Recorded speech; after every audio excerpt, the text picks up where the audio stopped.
गुरुर् ब्रह्मा गुरुर्विष्णु गुरुर्देवो महेश्वरा गुरुर् साक्षात् परम ब्रह्म तस्मै श्री गुरुवे नमः। ध्यान मूलम गुरुमूर्ति पूजा मूलम गुरुपदम मंत्र मूलम गुरुवाक्यम मोक्ष मूलम गुरुकृपा। श्री गुरु रविदास जी महाराज की, श्री गुरु रविदास जी महाराज की। हम सब बहुत ही बड़भागी हैं जो हम सबके पूजनीय वंदनीय अर्चनीय श्रोमणी संत श्री गुरु रविदास जी के पावन जन्मोत्सव पर एकत्रित हुए हैं। आज पावन पूर्णिमा का पवित्र दिन और उससे ऊपर हमारे पूजनीय गुरु रविदास जी महाराज जी का जन्मोत्सव है। हमारे भारत की ये धरा संतों की भूमि, ऋषि मुनियों की भूमि है। यहाँ पर समय समय पर संतों का आगमन होता रहा है, अवतारों के रूप में, समाज सुधारकों के रूप में। समाज में असंतुलन हो जाए उसको संतुलन के रूप में महापुरुषों का आना संसार में हुआ है। भगत कबीर साहब जी महाराज कहते हैं, कबीर सेवा को दोए भले एक संत एक राम, राम जो दाता मुक्त को संत जपावे नाम। संत जन परोपकारी आए। महापुरुषों संतों का आना संसार में जन कल्याणार्थ परोपकार के लिए होता है। उनका आना तभी होता है जब समाज में असंतुलन हो जाए तो उसको संतुलन करना हो। ऐसे ही हमारे पूजनीय संत गुरु रविदास जी आज के दिन, जिसको हम पहले काशी नाम है, आज उसको बनारस या वाराणसी के नाम से जाना जाता है। काशी में माता कालसा जी, पिता संतोष दास जी के घर संत रविदास जी का प्राकट्य हुआ और बहुत खुशी हुई। परिवार में गृहस्थ जीवन बच्चों से ही शोभा पाता है। तो बचपन से ही गुरु रविदास जी बड़े धीर गंभीर भाव के थे।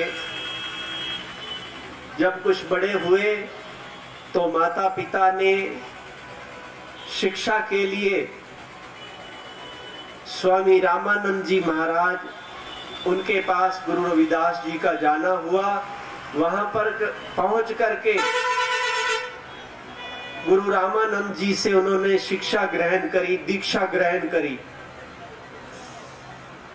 अध्यात्म की शिक्षा, व्यवहार की शिक्षा और ग्रंथों की शिक्षा ग्रहण करी।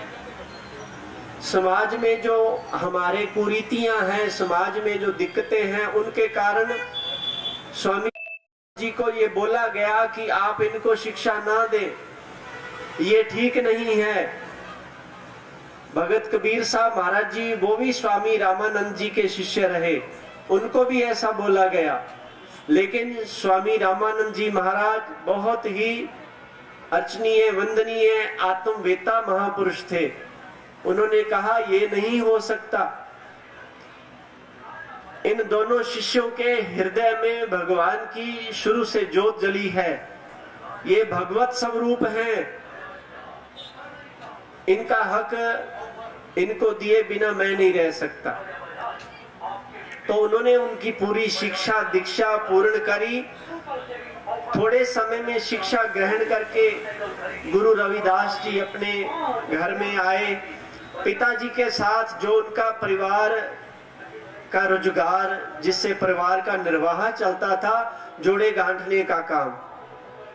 पिता संतोष दास जी जैसे जोड़े गांठने का काम करते थे, साथ में गुरु रविदास जी भी बालक रूप में जोड़े गांठने का काम करते रहे। समय बीतता गया। संत स्वभाव होने के कारण, दानी स्वभाव होने के कारण, संत का अर्थ ही यही होता है सा माने सत्य, ना माने निम्रता और ता माने त्याग। जिसमें सत्य, निम्रता और त्याग हो वही संत महापुरुष है। तो जैसे ही इनकी दुकान पे, जहां पे जोड़े बेचने का, गांठने का काम होता, कोई आ जाता जरूरतमंद कि हमें जूता चाहिए, हमें ये चाहिए, तो भगत रविदास जी, गुरु रविदास जी का संत स्वभाव ऐसा था, यदि तुम्हारे पास अभी पैसे रुपए नहीं है तो बाद में दे देना, लेकिन तू ले जा। ऐसा कब तक चलता? इससे पिताजी खुश नहीं थे भी ऐसे कैसे चलेगा, नया सामान कैसे लेके आएंगे। जैसे जैसे बड़े होते गए संत स्वभाव उनका और बढ़ता गया। आए हुए संतों की सेवा करना, उनका रहन सहन का, उनके खान पान का सब उनको दान दक्षिणा देके विदा करना संत स्वभाव में। समय बीतता गया, पिताजी ने कहा, माता ने कहा भी ऐसे नहीं घर चलेगा, चलो इनकी शादी कर देते हैं। जब गृहस्थ का जिम्मेदारी आएगी तो अपने आप ध्यान करेंगे। तो समय पा करके गुरु रविदास जी का माता लूना देवी इसी से ब्याह रचाया गया, शादी कर दी गई माता लूना देवी जी से।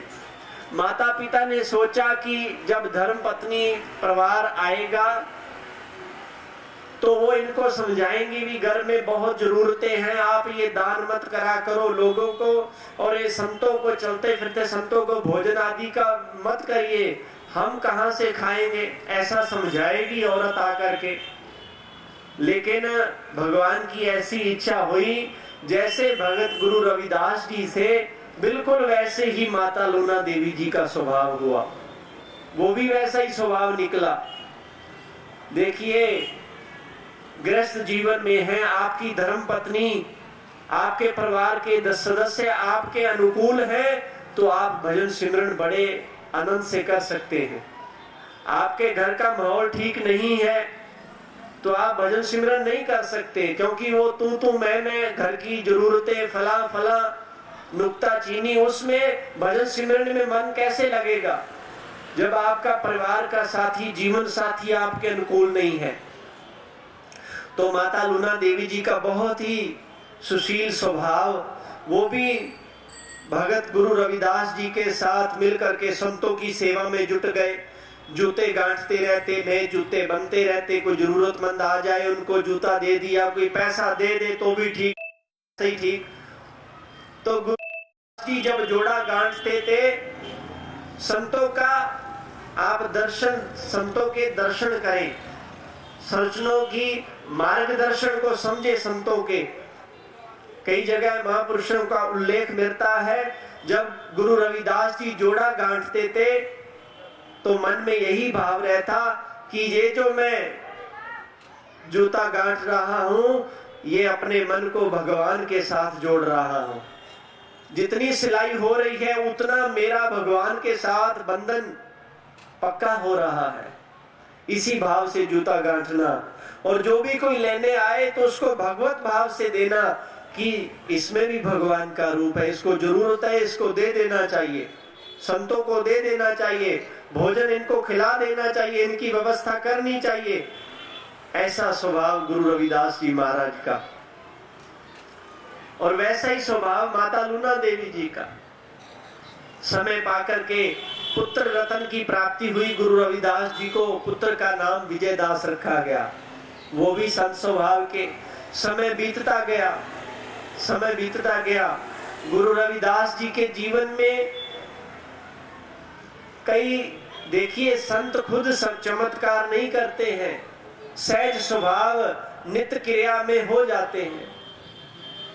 आप सब गुरु रविदास जी के जीवन में आपने सुना होगा बार बार कि जैसे दमड़ी या सुपारी एक पंडित जी को, एक संत को दिए, माता गंगा जी ने बड़े प्रेम से, बड़े भाव से गुरु रविदास जी द्वारा दी हुई दमड़ी या सुपारी या दान को बड़े प्रेम से प्राप्त किया, और उनको एक सुंदर हीरे मोती जड़ा कंगन दिया। उनके मन में लालच आ गया, उसको घर में रखा, पत्नी को दिया, वो रानी को, या बेचने के लिए गए, रानी को मिला, तो रानी ने कहा दूसरा चाहिए। राजा को पता चला तो पंडित जी से बोला गया एक और लेके आइए जैसा ये आपने पहले दिया था। तो बात सामने आ गई, अब दूसरा कहां से मिले, ऐसा है ही नहीं संसार में। तो दोबारा वो गुरु रविदास जी के पास पंडित जी गए कि ऐसा कंगन मेरे को और एक दीजिए, नहीं तो मेरी जान का खतरा है। तो राजा को भी बुलाया गया।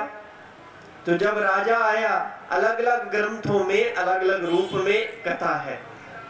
तो राजा पीपा जी का नाम आता है। वो जब आए तो उन्होंने कहा दीजिए महाराज। तो वो जो कुंडा होता है ना जिसमें चमड़ा धोया जाता है, तो उन्होंने ऊपर से हटाया और कहा इसके साथ का जो चाहिए वो उठा लो, बहुत है। तो जब ये पंडित जी और राजा ने देखा तो उनका मन पसीज गया, मन द्रवित हो गया और चरणों में पड़ गए और क्षमा याचना करने लगे। समय बीतता गया। एक दिन राजा ने कहा कि संतों के पास जाना चाहिए, भगवान की प्राप्ति करनी चाहिए, मार्गदर्शन लेना चाहिए। भगवान की प्राप्ति कैसी हो? संतों के चरणों में बैठने से। तो कहा हे गुरु रविदास जी, आप हमें भगवान की प्राप्ति करवा दीजिए। तो गुरु रविदास जी ने कहा सत में राजन, आप भगवान की प्राप्ति करना चाहते हैं? जी महाराज, अभी करवा दीजिए। बिल्कुल अभी करवा देंगे भगवान की प्राप्ति। चलो हाथ करो आगे। तो वही कुंडा जिसमें चमड़ा धोया जाता है, उसका बर्तन उसके ऊपर का ढक्कन हटाया, एक हाथ की चुल्टी भर करके वो उसमें से जल दिया और राजे को कहा ये लो पी लो। तो राजे ने मन में घृणा आ गई, द्वेष आ गया कि मैं ये गंदा पानी पीऊंगा, मेरा तो जीवन नष्ट हो जाएगा, मैं ये गंदा पानी नहीं पीऊंगा। राजे के मन में घृणा आ गई, मजबूरी वश ले लिया और ले करके अपने पीने का बहाना करके अपने ऐसे गिरा दिया साइड में, और उसके कुछ छींटे या उस जल का कुछ अंश राजे के शाही वस्त्रों में पड़ गया और वो दाग बन गया। जब गया और उस वस्त्र को उतार दिया, ये वस्त्र मैं नहीं पहनूंगा, ये धोबी को दान कर देता हूं। वो वस्त्र पोशाक धोबी को दान कर दी। धोबी ने और उसकी पत्नी ने, उसकी पुत्री ने मिलकर के पोशाक को देखा, बहुत सुंदर पोशाक है, लेकिन इसमें दाग लगा हुआ है। तो इस दाग को धुल करके पिताजी कहीं पहन के जाएंगे। तो धोबी की जो पुत्री थी उसने उसको देखा भी, ये देखूं तो सही किस चीज का दाग है। उसने उस पोशाक को लिया और जहां दाग लगा हुआ था उस अमृत का, उस अमृत रूपी जल का जो दाग लगा हुआ था, उस दाग वाली जगह को जब धोबी की पुत्री ने अपने मुख में डाला और उसको चूसा, उसको देखा भी ये क्या है, जैसे ही उसका रस अंदर उसके गया तो उसको अंतर बाहर का ज्ञान हो गया। वो कुंडे का जल नहीं था, वो तो गुरु रविदास जी ने राजा को ज्ञान करवाने के लिए अमृत दिया था। भी राजे के इतना हमारे मन पर भाव है तो ये अमृत पिएगा, इसके पास समय कम है तो इसका कल्याण हो जाएगा। लेकिन ये राजे की परीक्षा थी कि कुंडे का जल को यदि ये घृणा करेगा तो ये इसको प्राप्त नहीं कर पाएगा, क्योंकि द्वेष करने से, घृणा करने से आप भगवान की प्राप्ति तो कभी भी नहीं कर सकते। तो जब उसको ज्ञान हो गया, उस धोबी की पुत्री की समाधि लग गई, उसको अंतर्बार की सोझी हो गई, भूतकाल में क्या हुआ है, भविष्य में क्या होगा, आने वाले समय में क्या होने वाला है। तो धोबी को जब ये पता चला, नजदीक में बात फैली, पहुंचती पहुंचती राजा तक ये बात पहुंच गई कि धोबी की पुत्री को ज्ञान हो गया है, भगवान की प्राप्ति हो गई है, उसको तीनों कालों का पता चल गया है। तो राजे ने उसको बुलाया और पूछा भी हे पुत्री आपको ये ज्ञान कहां से मिला? तो उसने कहा हे राजन, हे माई बाप, मुझे ये ज्ञान आपकी उस पोशाक से मिला है जिस पोशाक पे वो दाग लगा हुआ था। वो कुछ और नहीं था, वो अमृत था जो आप उससे रह गए और मेरे भाग्य में था और मुझे वो जल मिल गया। और आज मैं समझ सकती हूँ कि भगवान कण कण में है, हर एक जीव में है।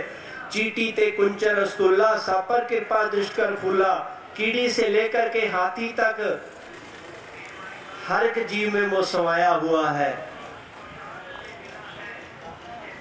जीव जंत फूल पत्ते पूरी वनस्पति में वो समाया हुआ है, सबके अंदर बैठा है और बाहर बैठ करके सबको देख भी रहा है। वही संसार को चलाने वाला है। एका माई जुगत व्याई तीन चेले परवार, एक संसारी, वो संसारी बन के संसार की उत्पत्ति करता है। एक भंडारी, भंडारी बन के संसार की पालना करता है। एक लाए दीवान, अंत में वो दीवान लगा के सबको अंत में संभाल भी वही रहा है, वही एक जो सबके अंदर बैठा है। और उनके मन का भाव कैसा है? सिया राम में सब जग जानी, करूं प्रणाम जोरी जुग पानी।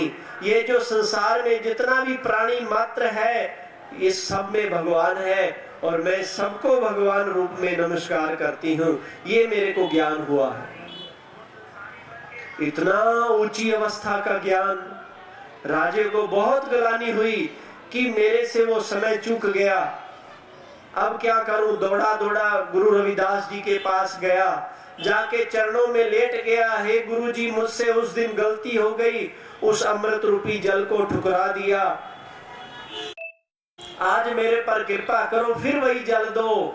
गुरु रविदास जी ने कहा वो समय निकल चुका है, वो समय दोबारा नहीं आएगा। उस समय हम अपनी कमाई में से तुम्हें ज्ञान का वरदान दे रहे थे, अब तुम्हें राजन अपनी कमाई खुद करनी पड़ेगी।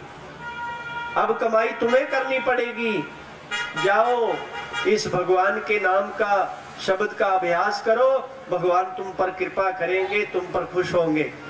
राजा को जब ये आशीर्वाद मिला, ज्ञान मिला, नाम मिला, तो राजा ने पूरे शानो शौकत से गुरु रविदास जी को पूरे मान सम्मान से एक शाही, जैसे कल आप सब श्री गुरु रविदास सभा और आप सभी संगत ने मिलकर के पूरे सिरसा में शोभा यात्रा निकाली है, इस तरह गुरु रविदास जी को राजे ने हाथी पर आसन लगवा करके गुरु रविदास जी को ऊपर बिठाया। ऊपर सोने का छत्र और ऊपर चवर होने लगा। तो गुरु रविदास जी भगवान की प्रशंसा करते हुए, भगवान का धन्यवाद करते हुए एक शब्द बोलते हैं, क्योंकि गुरु रविदास जी महाराज की बहुत पवित्र वाणी, बहुत विशाल वाणी का संग्रह है। उस वाणी में से बहुत ज्यादा भाग साहेब श्री गुरु ग्रंथ साहिब जी महाराज, उनके बीच में भी गुरु रविदास जी का वाणी दर्ज है। जब गुरु रविदास जी की शोभा यात्रा पूरे राजधानी में निकल रही थी, तो गुरु रविदास जी ये शब्द पढ़ रहे थे, हे भगवान ऐसी लाल तुझ बिन कौन करे, ऐसी लाल तुझ बिन कौन करे, दीन दयाल गुसैया मेरा माथे छत्र धरे। मेरा जो भगवान है वो दीन दयाल है, नीचो ऊंच करे मेरा गोविंद, काहू ते ना डरे। देखो मैं जोड़े गांठने वाला नीचे था और आज मेरे को हाथी के ऊपर इस आसन पे बैठाया हुआ है, मेरे पर छत्र झूल रहा है, चवर हो रहा है। दीन दयाल गुसैया मेरा माथे छत्र धरे। ये मेरे भगवान की महिमा है। हे प्रभु आप कितने दयालु हैं, मुझ जैसे नीचे को आपने ऊंचा कर दिया है। नीचो ऊंच करे मेरा गोविंद, काहू ते ना डरे। ऐसे सभी राजा ने और सभी संगत ने गुरु रविदास जी के इस शोभा यात्रा में दर्शन करे। उनके जीवन की बहुत सारी साखी प्रमाण ज्ञान हमें मिलता है। जिस गुरु रविदास जी की शिष्या मीराबाई, जिनकी शिष्या मीराबाई जैसी जिनकी शिष्या हो, तो उनकी और क्या महिमा करेंगे। देखिए, जब कोई मूर्तिकार किसी पत्थर को घड़ के उसकी सुंदर मूर्ति बना देता है, तो उस मूर्ति में भगवान को देखा जाता है, भगवान को उसी में पाया जाता है। उस मूर्ति को देख करके ये भी याद आता है गुण वालों को कि देखो इसको बनाने वाला कितना कारीगर है, इसको बनाने वाला जिसने इतनी सुंदर मूर्ति बनाई है वो मूर्तिकार का दिल कितना सुंदर होगा। जिसने मीराबाई जैसे संत को जन्म दिया, जिनने मीराबाई के हृदय में ज्ञान का प्रकाश किया, ऐसे ज्ञान के प्रकाश करने वाले गुरु रविदास जी खुद कितने ज्ञान के पुंज होंगे। जिन गुरु रविदास जी के पीपा जैसे राजा भगत बन गए, जिन गुरु रविदास जी के मार्गदर्शन में जो काशी के पंडित, मेरे को इस बात का सौभाग्य है, मैं बड़भागी हूं, 3 साल बनारस यूनिवर्सिटी में मुझे वहां पर रह करके ज्ञान प्राप्त करने का समय मिला। वहां पर काशी ऐसा क्षेत्र है जहां काशी विश्वनाथ जी का ज्योतिर्लिंग है। काशी ऐसा क्षेत्र है जहां भगत संत कबीर दास जी का जन्म हुआ लहर तारा में। काशी ऐसा क्षेत्र है जहां हमारे पूजनीय श्रोमणी संत गुरु रविदास जी का जन्म हुआ। श्री गिरधरपुर और बाद में उन्होंने वहां पर बेगमपुरा शहर का नाम खुद उन्होंने इस क्षेत्र की गांव का बसाना किया।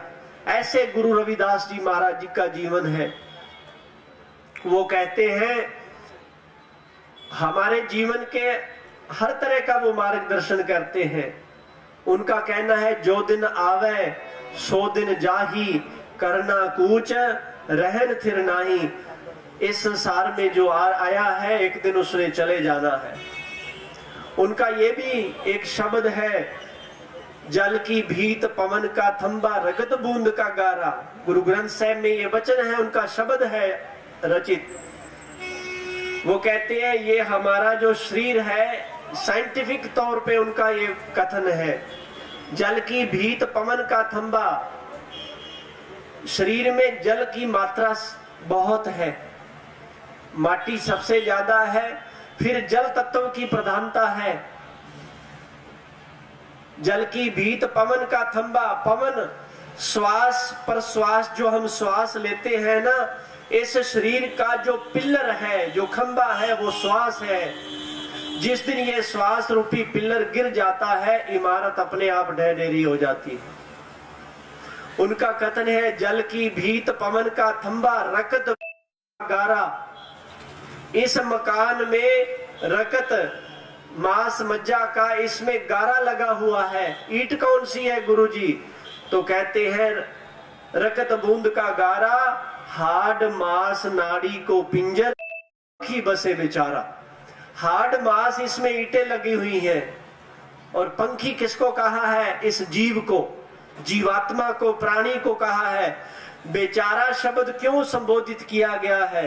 बेचारा इसलिए किया है क्योंकि ये अपने प्रारब्ध कर्मों के कारण संसार में यात्रा कर रहा है।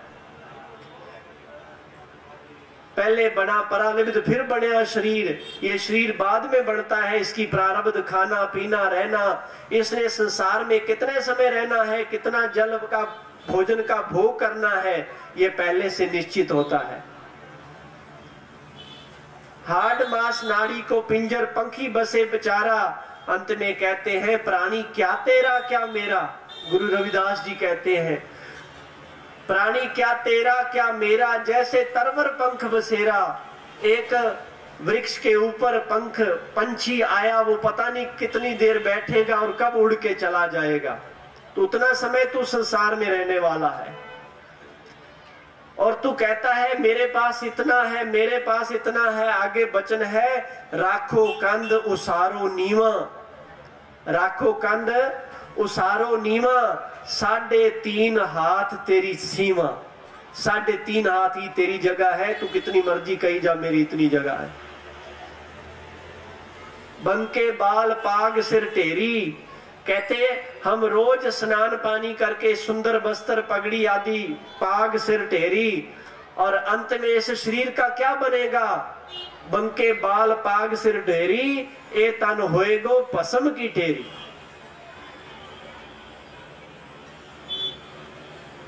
ऐसा उनका दर्शन है, ऐसा उनका मार्गदर्शन है, ऐसा गुरु रविदास जी का उपदेश है। तुम शरणागत राजा रामचंद, कह रविदास तुम्हारा। कहते हैं हे भगवान, मैं आपकी शरण में हूं। मेरा ये जो शरीर है वे गंदगी का पुतला है, इसको रोज साफ करता हूं, फिर भी इसकी सभी इंद्रियों से गंदगी ही निकलती है। लेकिन ये इसलिए शोभायमान है कि इसके द्वारा ही आपकी प्राप्ति होएगी, क्योंकि यह मिला आपकी प्राप्ति के लिए है। भई प्राप्त मानुख दे हुरिया, गोविंद मिलन की ए तेरी बरिया। अवर काज तेरे किते ना काम, मिल साध संगत भज केवल नाम। भगवान की प्राप्ति के लिए ये चोला मिला है, तो जो वस्तु जिसके लिए मिली हो उसका वैसा ही प्रयोग करना चाहिए, ऐसा उनका कथन है। और सभी संतों ने, देखिए उस समय का भक्ति काल की ये संत महात्मा हुए हैं। मीराबाई जी, उस समय हमारे जो हम स्कूल में भी पढ़ते हैं तो वो भक्ति काल का समय है, जब मीराबाई जी, गुरु रविदास जी, भगत कबीर साहब जी, बाबा फरीद साहब जी, गुरु नानक देव जी, एक तरह का विशाल समुद्र संतों का उस समय भक्ति काल का चला। और उनमें समाज में ऐसी कुरीतियां हो गई थी, समाज में इतना ज्यादा ऊंच नीच हो गया था, उसकी बेड़ी को काटने के लिए संतों का आगमन हुआ, गुरु रविदास जी का आगमन हुआ। गीता में भगवान कृष्ण जी का कथन है कि जब जब धर्म की हानि होती है, जब जब अधर्म में वृद्धि होती है, मैं किसी ना किसी रूप में संसार में आता हूं। अर्जुन को भगवान कृष्ण कुरुक्षेत्र के मैदान में गीता का उपदेश करते हुए कह रहे हैं कि यदा यदा ही धर्मस्य ग्लानिर्भवति भारत, अभ्युत्थानम धर्मस्य तदात्मानं सृजाम्यहम्। हे अर्जुन, जब जब धर्म की हानि होती है, धर्म की स्थापना के लिए मैं किसी न किसी रूप में आता हूँ। आप आके क्या करते हैं? परित्राणाय साधु नाम, साधुओं को, सज्जन लोगों को अभय दान देने के लिए। परित्राणाय साधु नाम विनाशाय च दुष्कृताम, दुष्टों का नाश करने के लिए। धर्म संस्थापनार्थाय संभवामि युगे युगे, हर युग में धर्म की स्थापना के लिए मैं किसी रूप में आता हूँ। सो गुरु नानक देव जी, भगत कबीर साहब जी, संत गुरु रविदास जी, इसी रूप में उस भक्ति काल में भगवान ने अवतार धारण किया। भगत कबीर साहब महाराज जी का भी ऐसा ही जीवन है। जैसे गुरु रविदास जी की धर्म पत्नी बड़ी अनुकूल है, गुरु रविदास जी जैसा कहते हैं माता लूना जी वैसा करती हैं। अनुकूल धर्म पत्नी हो तो भजन सिमरन में सहयोग मिलता है।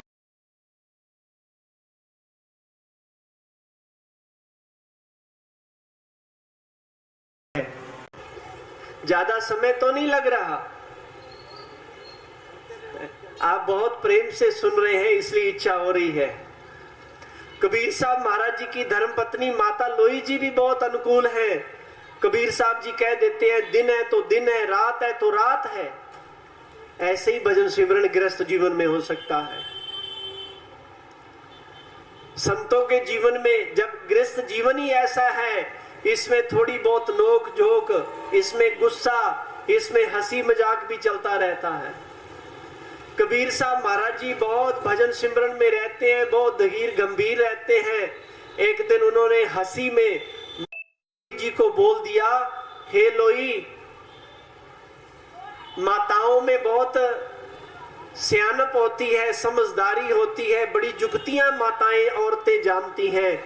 आप कोई बताओ माताओं में क्या विलक्षणता है, क्या जुगतियां वो जानती हैं। तो माता लोई जी ने कहा, जब कोई समय आएगा तो मैं बताऊंगी, अभी समय नहीं है।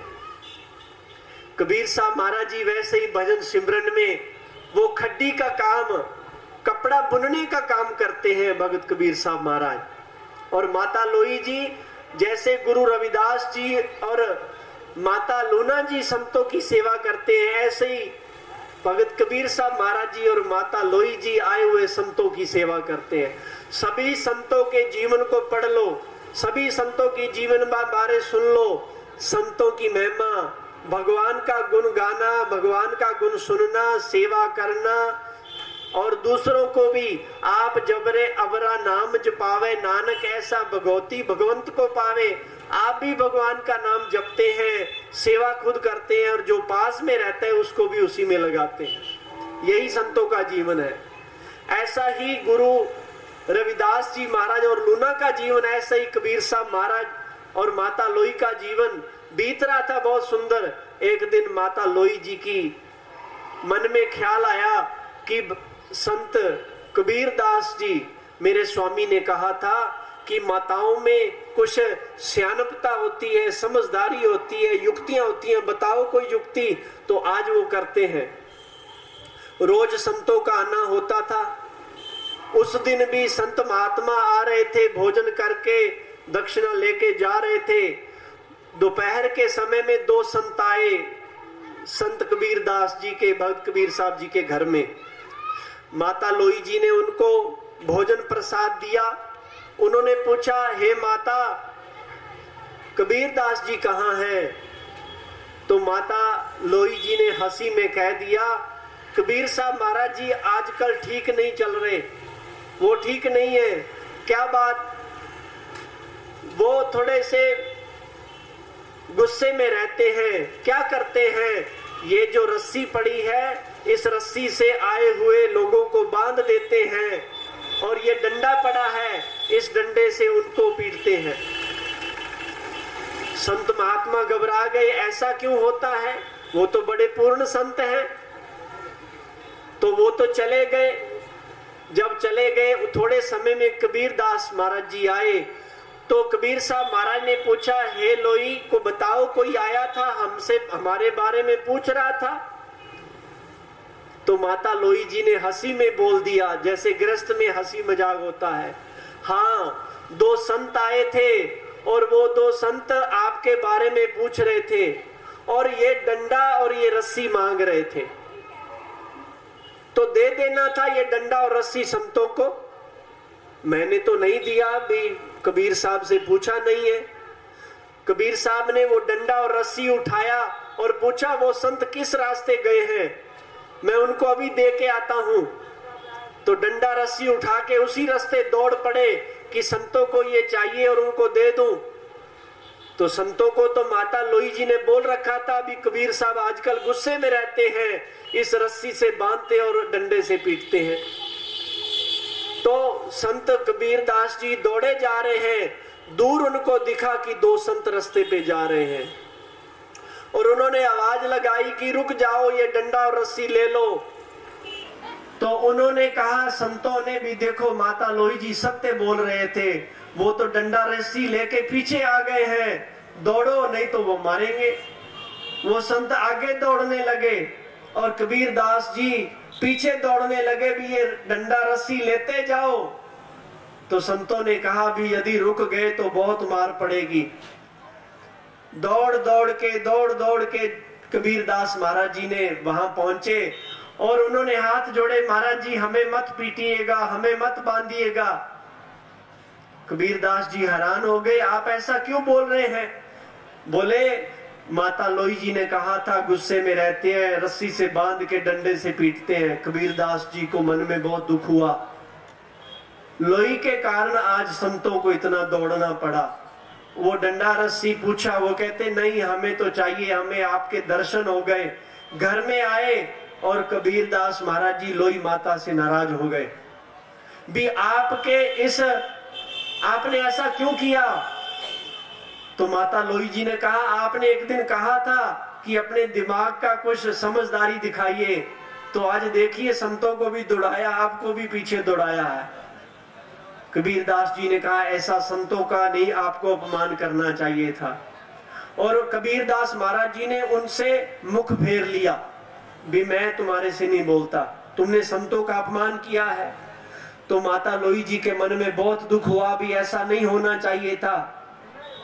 तो कबीरदास महाराज जी की बानी में भी आता है, लोई माता कहती हैं, हो वारी मुख फेर प्यारे, करवट दे मोको कोहे मारे। हे प्यारे स्वामी, आप मेरे से करवट मत करिए, मेरे से गलती हो गई है, मुझे माफ कर दीजिए। आपकी करवट में मेरे लिए कलजुग है, इसलिए मेरे से मुख मत फेरिए। जब बार बार प्रार्थना करी तो कबीरदास महाराज जी ने कहा, कभी भी संतों के साथ ऐसा हंसी मजाक नहीं करना है।